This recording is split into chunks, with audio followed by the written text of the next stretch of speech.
नमस्कार दोस्तों, आप लोगों का मेरे चैनल पे स्वागत है। मेरा नाम अर्पित कुमार इलाहाबादिया है। तो मैं आप लोगों को पिछले वाले लेक्चर में ऑफेंस अगेन वुमेन्स और चिल्ड्रन से रिलेटेड बातें बताया था, जहां पे मैंने रेप से रिलेटेड आपको बहुत सारी चीज़ें बताई थी। तो आशा करता हूं कि आप लोगों को पिछला लेक्चर पसंद आया होगा। अगर पसंद आया तो कृपया चैनल को लाइक सब्सक्राइब करते रहें, अपने दोस्त अर्पित कुमार इलाहाबादिया को प्रेम देते रहें। तो आज मैं उसी कड़ी में आप लोगों को कुछ और चीज़ें लेकर आया हूँ। आशा करता हूँ कि आप लोग उनको पसंद करेंगे।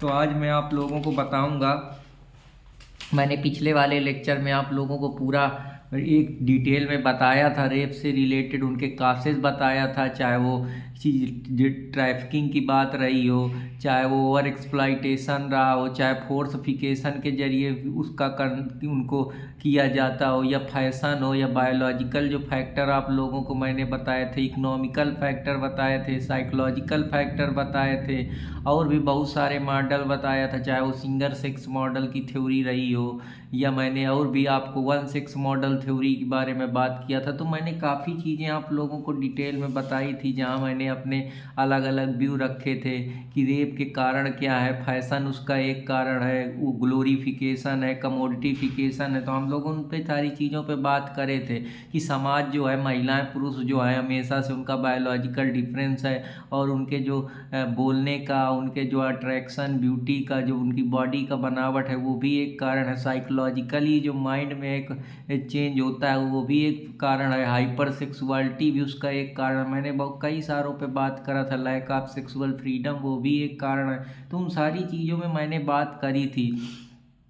तो अब आज मैं उन्हीं चीज़ों के बारे में बात करूंगा कि आज हम लोगों पनिशमेंट के बारे में पढ़ेंगे कि स्वाभाविक सी बात है, जिस सोसाइटी में रह रहे हैं, अगर वहाँ इस तरीके के एक्ट होते हैं, इस तरीके के कांड होते हैं, और अगर आप इस तरीके का अगर कोई पनिशमेंट नहीं होगा, तो बताइए सोसाइटी में क्या होगा। इसी तरीके जिसको पाओगे उसी के साथ इस तरीके से कांड होते रहेंगे, फिर इनकी जिम्मेदारी कौन लेगा। तो इसीलिए तो हम लोगों ने अपनी जो हम हाब्स की थ्योरी है कि हम लोगों ने एक political state of nature hypothetical create करा, जहां हम लोगों ने एक सोशल कॉन्ट्रैक्ट बनाया। तो वो एक समाज में कॉन्ट्रैक्ट बना है, एक नम्स बने हैं कि उसके विपरीत नहीं जाता। इन केस कोई चला जाता है तो हमारी अथॉरिटी है, हमारा स्टेट है, हमारे जो लेजिस्लेचर है, उन्होंने इस तरीके की जो चीज़ें हैं उसको रोकने के लिए वो जो नम्स बना है, सोशल आर्डर बना है, ताकि वो डिस्टर्ब ना हो। उसी के लिए हमारे जो लेजिस्लेचर है उसकी इंटेंशन है कि वो पनिशमेंट नाम का जो एक चीज़ है वो ड्राफ्ट करे, जिससे आदमी डरे, उनके अंदर वो फ्राइटनेस हो। जो हम लोग एडमिनिस्ट्रेशन ऑफ जस्टिस में थ्योरी पढ़ते हैं, रिट्रीब्यूटिव थ्योरी, डिस्ट्रीब्यूटिव थ्योरी, ये प्रिवेंटिव थ्योरी के तरीके से काम करता है कि हम प्रिवेंट करने के लिए ये पनिशमेंट लगा के बैठे हैं। तो आज मैं उन्हीं सारी चीज़ों पे बात करूँगा, क्योंकि कोई भी आदमी हो सोसाइटी में, उसका कब दिमाग चेंज हो जाए, कब उसकी साइकोलॉजिकल थिंकिंग चेंज हो जाए, नो वन नो। इसके बारे में कोई नहीं जानता, ना किसी को पता है कि कोई कितना भी सामाजिक आदमी हो, कब वो गलत डायरेक्शन में चला जाए। जैसे कि हमारी साइकोलॉजी में लोकार्डो प्रिंसिपल है, जो ये बताता है कि जो मोरालिटी का लोग पाठ पढ़ाते हैं, वही कहीं ना कहीं आगे चल के इमोरल हो जाते हैं। तो उनका साइकोलॉजिकल थॉट्स और बिलीफ चेंज हो जाता है, उनका जो माइंड का थिंकिंग है, जो उनकी कॉग्निटिव स्टाइल है, वो कैसे समय के हिसाब से, सरकमस्टेंसेस के हिसाब से और टाइम के हिसाब से कैसे चेंज हो जाती है, किसी को नहीं पता। कब ना कोई आदमी इथिकल से अनइथिकल हो जाए, एंटी सोशल हो जाए, नो वन नो। तो यही सारी चीज़ें हैं जो कहीं ना कहीं इसके लिए हमको प्रोविज़न बनाने की ज़रूरत पड़ी। तो ये प्रोविज़न जो हमारा है पनिशमेंट का, रेप का, वो हमारे 376 आईपीसी में इसकी बात करता है, जबकि जो सेम पनिशमेंट है वो हमारे बीएनएस में सेक्शन 64 में बात करता है। तो अब मैं इन्हीं के बारे में बात करूंगा कि पनिशमेंट जो रेप का है वो ये बताता है कि अगर कोई भी आदमी किसी भी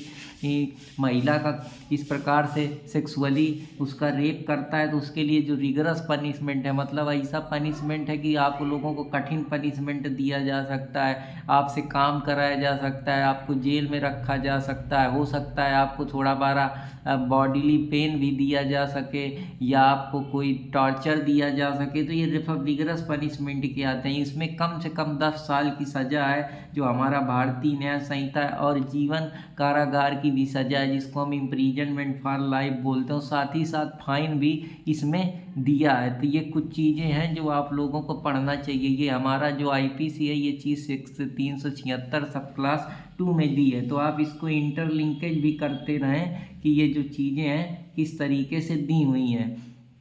तो अब पनिशमेंट में ये दिया है कि कौन कौन से लोग वो एक्ट कर सकते हैं, उसके बारे में हम बात करते हैं। तो मान लीजिए कोई पुलिस ऑफिसर हो सकता है। अब मान लीजिए ऐसे भी लोग हैं सोसाइटी में, अब इसी से समझ लीजिए जिनको वो जिम्मेदारी दी गई है, वो देश के रक्षक हैं, और जब देश के रक्षक ही भक्षक बन जाए तो उनके लिए भी कानून ने अपने हाथ, इसीलिए कहते हैं कि कानून के हाथ बहुत लंबे हैं, कानून किसी को नहीं छोड़ता। तो अगर कोई पुलिस ऑफिसर अपनी लिमिट में जो उसकी एक दायरा पुलिस स्टेशन है वहाँ कोई एक्ट कर देता है तो फिर उसके लिए रेप का जिम्मेदार होता है। इसमें आप लोगों ने मथुरा रेप केस के बारे में, जहाँ 2 पुलिस वालों ने इस तरीके के कांड करे थे, बाद में वो लाइबल करार दिया था। उनका ऐसा मानना था कि महिला ने उनके लिए उसको रोका नहीं, महिला का भी मन था। तो ये सब चीज़ें होती रहती। अब ये कंसेंट तो मेंटल माइंड से अब क्या सही है क्या गलत है भगवान जाने। एविडेंस में अभी महिला कह रही है कि मेरे साथ कांड नहीं हुआ है, लेकिन बाद में पलट जाए, जो हम लोग इंडियन एविडेंस में 114 में अब्सेंस ऑफ प्रोसिक्यूशन देखते हैं, तो वो तो आदमी आजकल फाल्स अपराध लगा दिए जाते हैं। पैसा नहीं दोगे तो रेप का चार्ज लगा दें, ज़बरदस्ती समाज में कपड़े उतार के फेंक देती हैं सामने, आदमी को इतना प्रताड़ित कर देती हैं कि आदमी अंदर ही अंदर कह नहीं पाता है। पैसा तुमसे लेंगी, और आज के ज़माने में इतना ख़राब सिस्टम चल रहा है कि दूसरे के पास सब उनका चलता है। आदमी मेंटेनेंस दे रहा है लेकिन रह कहीं और ही रही है। अब वो आदमी बेचारा परेशान है, कह भी नहीं पा रहा, और सरकार हमारी इतनी वो है कि मैरिटल रेप को भी अब एक्सेप्शन की श्रेणी में डाल दिया है। तो जैसे जैसे सोसाइटी को ज़्यादा आप ग्लोरीफाई कर रहे हैं, ज़्यादा लिबरल कर रहे हैं, वैसे वैसे समस्याएं भी, क्योंकि महिलाएं को काम मिल रहा है, फ्रीडम मिल रही है, इकोनॉमिक इंडिपेंडेंट है, जब वो कमाएंगी। अब मान लीजिए जिसके साथ आप आज रह रहे हैं कोई भी चीज़, और जब आप उसके साथ ज़्यादा इन्वॉल्व हो जाते हैं तो वो दर्द देने लगती हैं। अटैचमेंट हमेशा दुख का कारण है, इसीलिए जो डिजायर है वो आदमी को इतना परेशान करके रखी है कि वो उसी में खोया रहता है। जैसे हमारी फिलॉसफी कहती है, जिसको हम बोलते हैं कि डिजायर ना पालिए। अगर आप डिजायर में जो आपकी इच्छाएं हैं, एम्बिशन है, वही दुख का कारण है। इसीलिए जो हमारे महात्मा बुद्ध हैं वो इन चीज़ों को रोकते हैं, और इन चीज़ों को निकालने के लिए जो महिला का डिजायर है, पैसा का डिजायर है, प्रॉपर्टी का डिजायर है, दबदबा का डिजायर है, ओवर ग्लोरिफिकेशन है, इसको आप कैसे बाहर कर सकते हैं। इसका एक ही माध्यम बचता है कि जब आप अपने साइकोलॉजिकल थॉट को डाइवर्ट कर दें, या आप बिहेवियरल चेंज कर दें, या आपके अंदर इथिकल अप्रोच आ जाए, या रिफॉर्मेशन आप अपने माइंड का कर दें, या फिलोसफिकल थॉट वैल्यू वर्चू के साथ भर जाएं, तभी ये समस्याएं। जरूरी नहीं है कि हम सिर्फ लीगल प्रॉब्लम से ही पनिशमेंट के जरिए दूर कर सकते हैं। इसके लिए आपको साइको एनालिसिस अप्रोच अपनाना पड़ेगा। जो आपकी मेंटल माइंड का डायग्नोसिस है उसको सही करना पड़ेगा, मेंटल बिहेवियर जो आपका है उसको डाइवर्जन करना पड़ेगा, जो आपका सेक्सुअल बिहेवियर है उसको चेंज करना पड़ेगा, तभी इन समस्याओं से निपट सकते हैं। अगर आप सिर्फ पनिशमेंट की बात करते रहेंगे तो पनिशमेंट से आदमी फिर भी तो नहीं मान रहा है। तो जब तक इंसान के वैल्यू थॉट्स बिलीफ को नहीं आप बदलेंगे तब तक आप इन चीज़ों से कैसे बाहर निकल पाएंगे। इवन जो अधिकारी हैं वो भी इन सब चीज़ों पे लिप्त होते हैं। आप अतरे दूसरे देखते हैं, अभी कानपुर में एक कोई लड़की थी, वो पीएचडी कर रही थी, एक एसीपी उसके साथ गलत कर दिया। तो ये जो अधिकारी बनते हैं ये भी मानवता का पाठ पढ़ाते हैं कि हम लोग सेवक बनेंगे, लोक रक्षा करेंगे, देश रक्षा करेंगे, लेकिन ये रक्षक बन के ही भक्षक बन जाते हैं। कोई करप्शन में इन्वॉल्व है, कोई कहीं इन्वॉल्व है, सब तो यही कर रहे हैं। अब बातें इतनी लंबी लंबी करेंगे इंटरव्यू में कि हम देश की रक्षा करेंगे, तो जब देश की रक्षा करना नहीं तो कहे फालतू का ड्रामा करते हो। वो करो ना जो करना है, वो तो समाज ने तुमको बता दिया है कि ये चीज़ बड़ी है। जैसे कि अगर मैं आप लोगों को इसमें बात करूं तो इनमें डरखाइम का अपना भी है कि ये सब फंक्शनल अप्रोच है। सोसाइटी ने आईएएस पीसीएस और जज और ये सब इनको इतना बड़ा बना दिया है, वही हमारे दिमाग में गूंजता रहता है। इस प्रकार का जो ओवर ग्लोरिफिकेशन रील का है कि तुम्हारा हो जाएगा, ये हो जाएगा, ये सारी चीज़ें हैं। तो मैं ये नहीं कहता कि होना ना होना है, आप अपने अंदर के अपने ट्रू मीनिंग को समझिए। जैसे विक्टर इमैनुएल फ्रैंक कहते हैं कि अब मीनिंग ढूंढिए अपनी ज़िंदगी की, जिस काम में आपको मन लगे वो करिए। अगर पढ़ाई करके आपको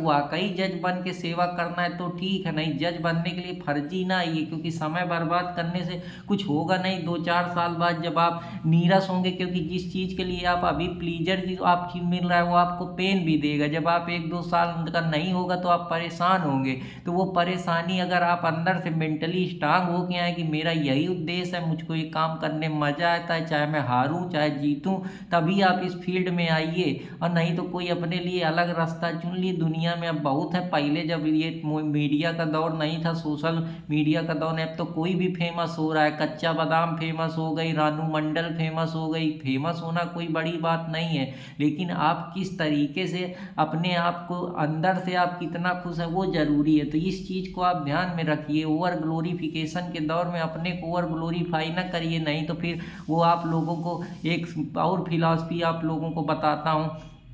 मोटिवेशन फारगेटिंग थ्योरी होती है कि हमको वो चीज़ें भूल जाती हैं जो हमको दर्द देती हैं, लेकिन हमको जिस चीज़ में मज़ा आती है हम उसी में कूद जाते हैं। तो हम उन्हीं चीज़ों में कूद गए, जैसे सिग्मंड फ्रॉइड की ये थ्योरी है साइकोलॉजी में। तो मेरे चैनल अर्पित इंस्पायरिंग वर्ड को भी सब्सक्राइब करते रहें। अगर आप लोगों को साइकोलॉजी में बहुत सारी चीज़ें मैं बताता रहता हूँ, अपने थॉट्स देता रहता हूँ, नार्सिज्म का अप्रोच, कि कहीं कहीं ज़िंदगी में आपको नार्सिज्म बनना पड़ता है। अब यही है कि जब आपकी गर्लफ्रेंड धोखा दे जाती है, आपके दोस्त दे जाते हैं, आपको कहीं से कुछ नहीं मिलता है, तो आप अपना सेल्फ इम्पोर्टेंस देना शुरू कर देते हैं अपनी आत्मा के लिए। फिलॉसफी वाले लोग क्या है, जितने बाबा हैं वो किसी को नहीं कुछ समझ, वो अपने सेल्फ इम्पोर्टेंस को ध्यान देते हैं, इसीलिए वो बाबा बने। उनको दुनिया में सब कुछ सब ऐसे लगता है, मिथ्या लगता है। शंकराचार्य की जो फिलॉसफी है, ये सब चीज़ें मैं बताता रहता हूँ, इसलिए सिर्फ पढ़ना ही जरूरी नहीं, अगर मन लगे तो ही पढ़ाई करिए। और आप अपने बिहेवियरल चेंज करेंगे तभी आप ये सेक्सुअलिटी से निकल पाएंगे, क्योंकि आपका अस्तित्व वही है। आप वहीं से निकले हैं तो वहाँ तो जाएंगे ही ना। जिस चीज़ से आप, कोई आदमी जहाँ से जिस चीज़ से आता है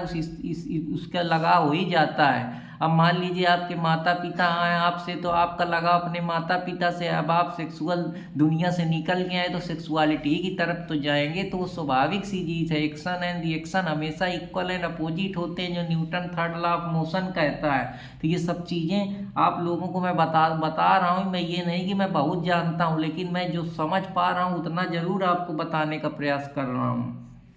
तो अब अगली चीज़ पे चलते हैं कि ये वुमेन जो पुलिस ऑफिसर के कस्टडी में होती है, अगर कोई पुलिस ऑफिसर या कोई सबऑर्डिनेट अधिकारी ये करता है तो वो भी रेप की कैटेगरी में आता है। या मान लीजिए कोई पब्लिक सर्वेंट है, एसडीएम है, डीएम है, और भी तहसीलदार है, या जो भी है, उन कस्टडी में जानबूझ के अपने पावर का रसूख का दम दिखा के उस तमान गाली दे के, या उसको कोई इन्फ्लुएंस दे के सेड्यूस करके कि हम तुम्हारा ये काम कर देंगे, या हम तुम्हारे पति को बचा देंगे, या जानबूझ के महिलाओं को झांसे में लेकर जो इस तरीके के कांड करते हैं वो भी अपराधी हैं। या कोई आर्म फोर्स वाले जो आर्मी के जो देश सेवा करते हैं, तो स्वाभाविक सी बात है सेक्सुअल फ्रीडम अगर नहीं होगी तो ये चीज़ें तो होंगी। फिर उसमें ये भी है टेस्ट प्रेफरेंसेज है आदमी का, अपनी लाइकिंग अनलाइकिंग, तो ये चीज़ें माइंड पे बेस्ड हैं। जब तक आपके थॉट कंसेंस्ड नहीं होंगे, एक जगह रुकेंगे नहीं, वो भटकेंगे सेक्सुअलिटी की दुनिया में, तब तक ये चीज़ें चलेंगी। अब आर्म फोर्स में आप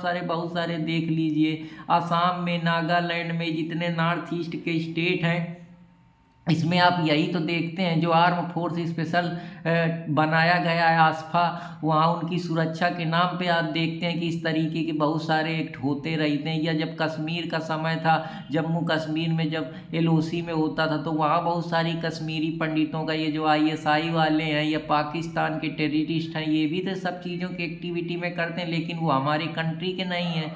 लेकिन अगर वो इंडिया के अंदर करेंगे तो वो उस कांड के लिए लाइबल होंगे ना, जो हमारा एक्स्ट्रा टेरिटोरियल जुडिक्शन बात करता है। तो ये सारी चीज़ें आप लोगों को समझा रहा हूँ। आप जिस जेल में जा रहे हैं वहाँ आपको पनिशमेंट दिया गया है, और आप जेल के अड्डे में बैठ के अधीक्षक से या जो भी है उनसे इस तरीके के कांड करते हैं, तो ये भी तो लॉ की नज़र में गलत है। तो स्टाफ ऑफ जेल हो गया, मैनेजमेंट हो गया, या जो बच्चे हैं पहली बार अपराध करते हैं जिनको हम जुनाइल बोलते हैं, या जो लाइन बच्चे होते हैं जो 18 साल के एज के नीचे के होते हैं, जिनको अभी रिफॉर्मेशन की ज़रूरत होती है, या फर्स्ट अफेंडर होते हैं कि उनको लगता है, क्योंकि जन्मजाति कोई क्रिमिनल नहीं बनता है। रिफॉर्मेशन हमारी कहती है कि अगर एक बार इंसान ने गलती करी तो उसको दोबारा से सुधरने का, पुनर्वास करने का मौका दो। तो ये जो पुनर्वास की फिलॉसफी, इसके लिए अलग से एक्ट बना है। जुलाइन डेलिक्वेंसी के बारे में हम लोग सोशियोलॉजी में पढ़ते हैं। तो ये सब चीज़ें एक दूसरे से जुड़ी हैं। ये क्रिमिनल रिफॉर्मेशन है, ये बच्चों को रिफॉर्म करने का तरीका है, उनको क्रिमिनलिटी की दुनिया से बाहर निकालना है। अगर इस तरीके के बच्चों के साथ, या पास्को में जो एक्ट दिए हैं, सेक्सुअल एग्रावेटेड ऑफेंसेज हैं, या एग्रावेटेड ऑफेंसेज हैं, या सेक्सुअल असाल्ट है, जो ये सारे आप सेक्शन 4, 5, 7, 8 इसमें भी यही चीज़ें दी हैं। या चिल्ड्रेन इन ट्यूशन, जहाँ बच्चे रहते हैं उनको रिफॉर्मेशन के लिए भेजा गया है, उनके अंदर मोरल वैल्यू, ताकि वो दोबारा से क्रिमिनल ना बने। अगर आप उनके साथ इस तरीके से करेंगे, या कोई और इनमेट है जो जेल का है, या रिमांड होम है जहाँ बच्चे रखे गए हैं उनको कुछ सिखाने के लिए, कोई प्लेस ऑफ इंस्टीट्यूशन है, तो उसके लिए भी तो अगर इस तरीके के कांड करेंगे तो लॉ उसके लिए भी पनिशमेंट देता है। तो अब चलता हूँ अगली और इम्पॉर्टेंट कुछ चीज़ों पे धीरे धीरे आप लोगों को बताने का प्रयास कर रहा हूँ। अगर कोई मैनेजमेंट है या कोई स्टाफ है हॉस्पिटल का जो इस तरीके का कांड करता है, तो आप इसको याद करने के लिए वन वर्ड इंस्टीट्यूशन एक टेक्निक का यूज करिए, या रूट काज एनालिसिस करिए कि अब हमको वन वर्ड में पुलिस याद रखना है, हमको मेडिकल याद रखना है, रिमांड याद रखना है, इसके बाद हमको उसके सबॉर्डिनेट के बारे में याद रखना है, जेल अधिकारी के बारे में याद रखना है, स्टाफ के बारे में याद रखना है, आर्म फोर्स के बारे में याद रखना है। अब जब ये बना लीजिए तो इनका एक ट्रिक बना लीजिए कि राणा टेगरीना, जो भी आप बना सकते हैं, बस उसी से पॉइंट याद रखिए, आपको कभी नहीं भूलेगा, हमेशा याद रहेगा। या कोई गार्जियन उठा लीजिए एक वन वर्ड, तो एक तो ये तरीका है। एक इंटरलिंकेज का तरीका है जो मैंने अभी आप लोगों को पास्को से लिंक कराया, जुलाइन डेलिक्वेंसी से लिंक कराया।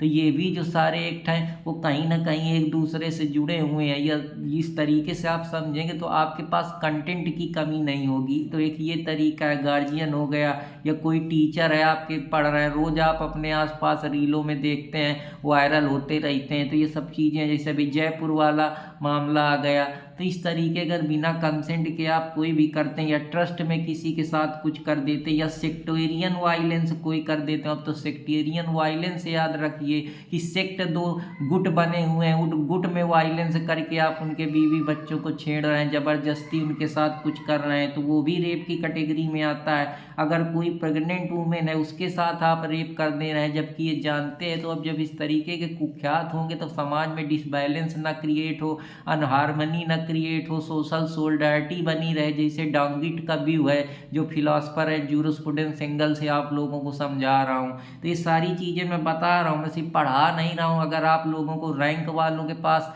जाना है कि एक बार पेपर निकाल लिए तो अपना को महारथी समझ रहे हैं, तो वो जब निकाले थे तब निकाले थे। अब जो आदमी घिस घिस के पढ़ाएगा आपको वो गहरा पढ़ाएगा, लेकिन जिनका नाम बना है वही होता है ना, शुरू शुरू में ऊंची दुकान फीका पकवान, तो आप समझते ही हैं। जब आदमी शुरुआत करता है तो बहुत बेहतर पढ़ाता है, जब उसका नाम बन जाता है तो कचड़ा देता है। अब उनको पैसे से मतलब है, 3-3, 4-4 लाख रुपए आपसे फीस ले रहे हैं, आप क्या सीख रहे हैं वहाँ 70 बच्चों में, ना आप डाउट पूछ रहे हैं ना बात कर पा रहे हैं। तो ये आपके ऊपर है कि आपको जो लोग एक्चुअली में कुछ देना चाहते हैं उनको आप लाइक सब्सक्राइब तक नहीं करते हैं। तो ये आपकी मेंटालिटी है, आप अपने बिहेवियरल को जब तक चेंज नहीं करेंगे, जिनको आप भगवान मान के बैठे वो एक्चुअली में भगवान है नहीं। जितना कुछ मैंने अभी आप लोगों को रेप में बता दिया हूँ, जितने साइकोलॉजी और जितना कुछ, उतना बहुत सारे अभी पढ़ेंगे तब बता पाएंगे। तो वो ज्ञान देते हैं, अकेले उनके चक्कर में ना पड़िए। मैं आप लोगों को जो चीज़ें बता रहा हूँ बिना कोई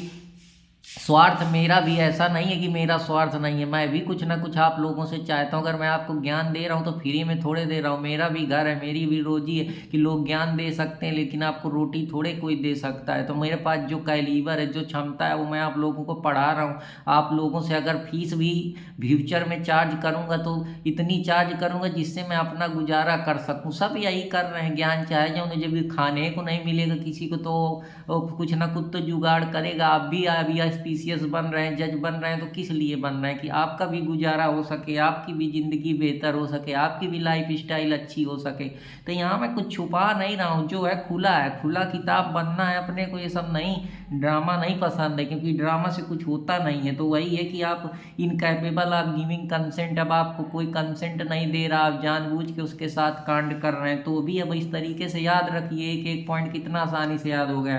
पुलिस उठा लीजिए, अपने दिमाग को 360 डिग्री की इमेज बनाइए, पुलिस याद करिए, अच्छा पुलिस कर रही, हॉस्पिटल याद करिए, अच्छा हॉस्पिटल कर रहा है, आर्म फोर्स याद कर रहा है, आर्म फोर्स याद कर लिए, बच्चों को तुरंत याद आ जाएगा, अच्छा रिमांड में होता है, घर में होता है। इस तरीके से आप याद कर सकते हैं। कोई वुमेन प्रेग्नेंट है, अच्छा वुमेन प्रेग्नेंट हो, कंसेंट नहीं दिया मतलब इन कंसेंट के साथ हो गया। हॉस्पिटल है, टीचर है, गार्जियन है, अपने माता पिता की फ़ोटो याद रखिए अपने दिमाग में, आपको चीज़ें ऑटोमेटिक याद होती चली जाएंगी। इसके लिए कुछ दिमाग लगाने की नहीं है। एक शब्द याद कर लिए, कंट्रोल अपोजिशन, जिसके कंट्रोल अपोजिशन में हो गए वो आपके साथ कोई कुकर्म कर दे रहा है, या आप मेंटली आपका माइंड सही नहीं है, मेंटली आप डिसेबल हैं, जो आप पर्सन डिसेबिलिटी एक्ट पढ़ते हैं वहाँ भी जब इस तरीके के कोई कांड होते हैं तो उसके लिए भी अपराध दिया है। फिजिकल डिसेबिलिटी है कि आप चल नहीं पा रहे हैं, आप कुछ बता नहीं पा रहे हैं, ना हाथ हिला पा रहे हैं, आपका शरीर टूटा है, आपके साथ कोई काम कर लिया, इवन अभी तो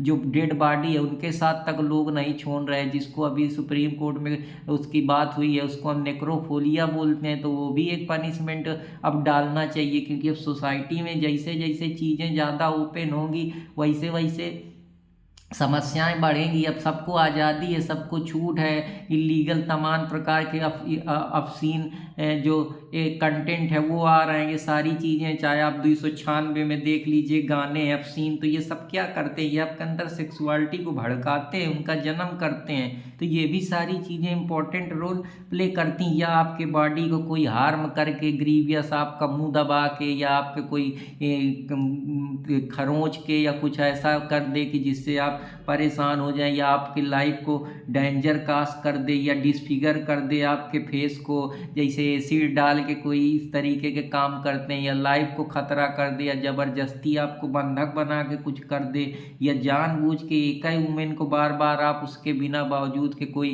पर्सनल ग्रज में उसके साथ इस तरीके के काम करते हैं, तो उसके लिए हमारा कानून अपराध की नज़र में रखता है। इसके लिए जो रिगरस पनिशमेंट है वो जो कम से कम 10 साल की सज़ा है, और इसके साथ ही साथ इम्प्रीजनमेंट लाइफ तक भी एक्सटेंड हो सकता है, मतलब ये बढ़ सकता है। Which shall be reminder of personal natural life, जो बची कुची आदमी की पूरी प्राकृतिक जिंदगी है उसके भी, तो इस तरीके से बचिए, वरना एक बार अगर जेल चले जाएंगे वहाँ की दुनिया देख के आपको रोना आ जाएगा, वो कितने दर्द में है। तो इस तरीके के कांड ना करिए। लेकिन मैं साथ में ये भी कहना चाहूँगा कि जो औरतें पहले इस तरीके के कांड करवाती हैं, फिर बाद में गलत रेप लगवाती हैं, तो कृपया किसी की ज़िंदगी के साथ न खेलें। अगर आपका भी बिना ताली दोनों हाथ से बजती है, एक हाथ से ताली थोड़े बजती है, जब आपका मन होगा तभी आपके साथ कोई गलत कर सकता है, इसे ज़बरदस्ती थोड़े होता है। पहले तो करवा लेंगी, जब फिर प्रेग्नेंट हो जाएंगी, कोई समस्या हो जाएगी, शादी नहीं होगी, या घर वाले नहीं मानेंगी, तो लड़के के ऊपर ज़बरदस्ती रेप का केस ठोक दिया जाता है। तो ये जो ग्राउंड रियलिटी है उसके बारे में भी आपको समझना है। कानून में तो पहले कुछ भी बना के दे दिए, वो जो सोसाइटी होती है वो रोज इवाल्व होती रहती है। सोसाइटी डायनेमिक प्रोसेस है, वो एक तरीके से थोड़े चलती है।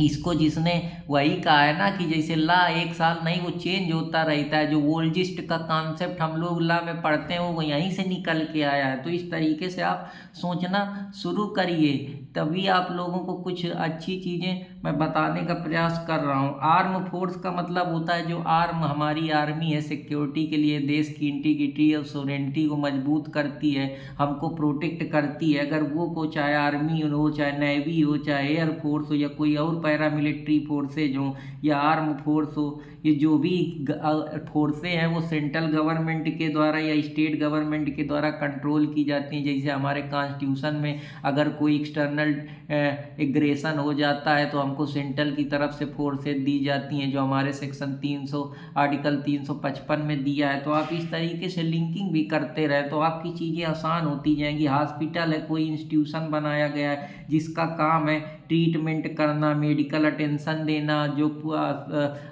वो है आपका क्या बोलते हैं मरीज है उसको रिहेबिलिटेट करना, उसको सही करना, उसका पुनर्विवास करना, उसकी साइकेट्रिक्स करना, क्योंकि साइकोलॉजी में साइको एनालिसिस करी जाती है, साइकेट्रिक्स की जाती है, साइकोथेरेपी करी जाती, ताकि माइंड को चेंज किया जा सके। जो विक्टिम को प्रॉब्लम हुई है, वो एंजाइटी फेस करा है, डिप्रेशन में है, एंगर में है, फ्रस्ट्रेट है, सेम है, या उसको और कोई परेशानी है, अंदर ही अंदर वो टूटा हुआ है, तो उसको कैसे उस फियर, उस डर से निकाला जाए, वो फियर साइकोसिस उसके दिमाग से हटाया जाए, उस पर भी ये बात करता है। तो आशा करता हूँ कि आप लोगों को पसंद आएगा। पुलिस ऑफिसर में ये होता है, जो पुलिस एक्ट में हम लोग पढ़ते हैं, एडवोकेट एक्ट, जब मैं कभी आप लोगों को एपीओ के बारे में पढ़ाऊंगा, एपीओ के भविष्य में, तो मैं पुलिस एक्ट के बारे में पढ़ाऊंगा, तो उसमें भी दिया है। या वुमेन चिल्ड्रेन इंस्टीट्यूशन वो होते हैं जहाँ बच्चे, जो वृद्धा बच्चे रहते हैं, या जिनका कोई नहीं होता, आर्फनेज होते हैं, या निगलेक्टेड वुमेन जिनको कोई नहीं रखता है, उनका कोई नहीं है, या कोई विडो महिला है, या जो भी केयर और जहाँ पे वुमेन की जाती है, या जो भी इस्टेब्लिश किए गए हैं इंस्टीट्यूशन या मेंटेन किए जा रहे हैं, ये सारी चीज़ें, या रिसेप्शन उनको दिया जा रहा है उनके नाम पे, निगलेक्ट वुमेन के, या कोई भी चिल्ड्रेन इंस्टीट्यूशन है, एक मतलब संस्थान बना है जहाँ जितने भी बच्चे हैं, बूढ़े बच्चे हैं, बीडो हैं, केयर वाले हैं, या रिसेप्शनिस्ट हैं, जिनको जो मेंटेन कर रही हैं, या जो हम जैसे बच्चे, मतलब हम ही सारे लोगों में से कोई होता है, आर्फनेज होता है जिसका कोई नहीं होता, तो ये उसके बारे में बात करता है।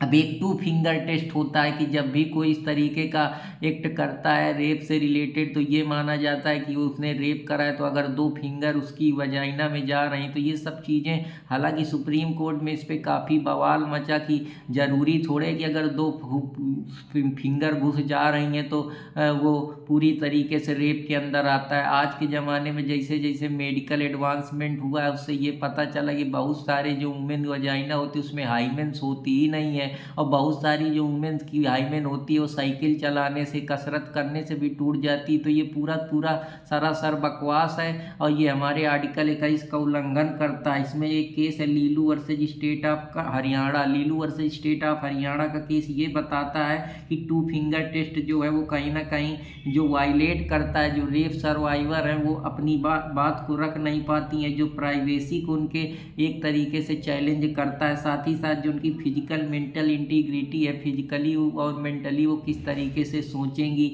या जो एक हम लोग का सम्मान पूरी ज़िंदगी जीने का उसको वायलेट करता है, उसको वो करता है। जो एक महिला को राइट और लाइफ, लिबर्टी और स्वतंत्रता से जीने का जो अधिकार है, वो जो उसको सेम फेस करनी पड़ रही है समाज के सामने, या कोई अधिकारी या कोई मेडिकल जो ऑर्गेनाइजेशन है, अगर वो इस तरीके से उसके बिना कंसेंट के इस तरीके से अगर कर रहा है, तो कहीं ना कहीं उसके आत्मा को भी तो एक तरीके से दुख दे रहा है, वो अंदर से दुखी है, उसका इनर सेल्फ, इनर हैप्पीनेस उसको नहीं मिल पा रही। एक तो उसके साथ समाज ने इतना बुरा कर दिया, उसके बाद उसको सब जगह जलील करो, तो ये भी गलत है ना। तो इसी में मैं आप लोगों को एक शायरी सुनाता हूँ, बहुत अच्छी शायरी सुनाता हूँ कि जो लोग इस तरीके के एक्ट में इन्वॉल्व रहते हैं वो थोड़ा सोचें, क्योंकि ये जो चीज़ें हैं ये ख़राब हैं, ये सोसाइटी में एक धब्बा बनाती हैं। आप एक सब इंसान है, अगर इस तरीके से बिना किसी के कंसेंट के अगर सिर्फ आप अपनी सेक्सुअल लस्ट के लिए इस तरीके से काम कर दे रहे हैं, तो ज़िंदगी भर वो आदमी अपने को नहीं माफ़ कर पाएगा। आप भी परेशान होंगे कि रूप की मस्ती के चक्कर में और प्यार के नशे के चक्कर में इतना भी नहीं खो जाना। तो किसी ने कितना अच्छा कहा है शायर है कि रूप की मस्ती प्यार का नशा, कि जो रूप की मस्ती है और प्यार का नशा है, नाम की अजमत की कोई रूप के चक्कर में दीवाने हैं, जैसे ये रेप वाले हैं तो रूप के चक्कर में, प्यार के चक्कर में परेशान है, कोई अपने नाम बनाने के चक्कर में परेशान है, किसी को प्रॉपर्टी जर का गुरूर है। धरती पर इंसान ने फैला लिए माया जाल कई, कि इस धरती पर इंसान ने बहुत सारे अलग अलग प्रकार के माया जाल फैला लिए। किसी को धन चाहिए, किसी को पद चाहिए, किसी को प्रतिष्ठा चाहिए, किसी को रूप चाहिए, किसी को जर चाहिए, किसी को कुछ चाहिए, किसी को शोहरत चाहिए, किसी को अयासी चाहिए। सबके अपने अलग अलग ख्वाब हैं, खुशियों से से पामाल कई तो गम से माला माल कई। कई खुशियों के चक्कर में पागल हैं, कई गम में भी मस्त हैं, उनको कोई फर्क नहीं पड़ता। और कितने मंजर बीते हैं मदहोशी की गहराई में, कि जब आदमी मदहोश होता है तो उसको हजार मंजर, हजार 10,000 पर्दे, हजार कहानियाँ, हजार सोचें दिमाग में आती हैं। और होश का आलम एक मगर, जब आदमी सब कुछ करके पूरी ज़िंदगी में देखता है कि मिला कुछ नहीं, तब उसको भगवान याद आते हैं, एक होश याद आता है कि होश का आलम एक मगर। और जब मदहोश होता है उसका दिमाग स्थिर नहीं होता है, मदहोशी में रहता है, तो सपने की तरह ड्रीम में खोया रहता है कि ये मेरा स्वरूप है, ये धन है, ये स्वाद है, ये स्वभाव है, ये धन है, ये पद है, प्रतिष्ठा है, ये सपने हैं, ये मेरी डिजायर है, ये मेरे एम्बिशन है, उसी में लगा रहता है। तो इन चीज़ों से निकलिए कि रूप की मस्ती, प्यार का नशा, नाम की अजमत, जर का गुरूर, धरती पर इंसान ने फैला लिए माया जाल कई। खुशियों से पामाल कई तो गम से माला माल कई। और होश का आलम एक मगर मदहोशी के पाताल कई। तो दोस्तों, आशा करता हूँ कि आप लोगों को ये पसंद आया होगा, और पसंद आया तो कृपया चैनल को लाइक सब्सक्राइब करते रहें। तो कल आप लोगों को सेक्शन 63 के एक्सेप्शन इंग्रेडिएंट के बारे में बताऊँगा। और कल जो आपका लेक्चर होगा वो काफ़ी लंबा होगा, 69 तक मैं आप लोगों को सारी चीज़ें बता दूंगा। कल हो सकेगा तो हम इस चैप्टर को ख़त्म कर देंगे। इसके बाद जो नया चैप्टर है वो क्रिमिनल फोर्स और असॉल्ट अगेन वुमेन। तो कृपया जो लोग मेरे चैनल से ना जुड़े हैं वो चैनल के साथ जुड़े, और चैनल को लाइक सब्सक्राइब करते रहें, और अपने दोस्त अर्पित कुमार इलाहाबादिया को लाइक सब्सक्राइब प्यार कमेंट देते रहें। तो फिर मिलूँगा नए टॉपिक के साथ, तब तक आप लोगों से आशा करता हूँ और उम्मीद रखता हूँ कि आप लोगों को लेक्चर पसंद आएगा। तो अपनी जिह्वा को पवित्र करते हुए एक बार प्रेम से बोलिए राधा रानी की जय।